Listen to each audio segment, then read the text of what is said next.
আমরা সবাই জানি যে সুদের সাথে সম্পৃক্ত সব কাজই হারাম। এর জন্য ব্যাংকের চাকরিকে হারাম উপার্জন বলা হয়ে থাকে। আমার প্রশ্ন হচ্ছে, যদি চাকরি করা হারাম হয়ে থাকে তবে ব্যাংকে অ্যাকাউন্ট করে টাকা রাখা কি হারাম হবে না? এছাড়া নগদ বিকাশের মতো মোবাইল ব্যাংকিং অ্যাকাউন্ট খোলাও কি হারামের মধ্যে রয়েছে? দেখুন, এই প্রশ্ন উত্তর হলো যে সুদ ইসলামের সবচেয়ে ভয়াবহ অপরাধ। হারাম উপার্জনের তালিকায় সবচেয়ে শীর্ষে হলো সুদ। অন্য কোনো হারামের ক্ষেত্রে আল্লাহ তাআলা এত কঠোরভাবে বলেন নাই, সুদের ব্যাপারে যত কঠোরভাবে বলেছেন। আল্লাহ এবং তার রাসূলের বিরুদ্ধে যুদ্ধ ঘোষণা শামিল বলেছেন। একটা জিনিস আপনারা লক্ষ্য রাখবেন, কোরআন এবং হাদিস যেটাকে সবচেয়ে কঠোরভাবে নিষেধ করেছে পৃথিবীতে, ওই জিনিসটাকে সবচেয়ে শক্তভাবে এস্টাবলিশ করা হয়েছে।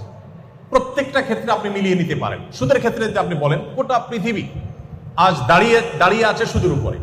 গোটা পৃথিবীর অর্থনীতি দাঁড়িয়ে আছে সুদের উপরে। ইসলাম যেটাকে সবচেয়ে কঠিন করেছে, শক্ত অপরাধ চিহ্নিত করেছে, কারণ আল্লাহ জানেন মানুষ কোনটাতে বিপদে পড়বে। ইসলাম এর এই নিষিদ্ধ বিষয়টা সবচেয়ে অবধারিত জিনিসে পরিণত করা হয়েছে। যাই হোক, তো এই জন্য এই অপরাধগুলো থেকে আমাদের বেঁচে থাকার চেষ্টা করতে হবে।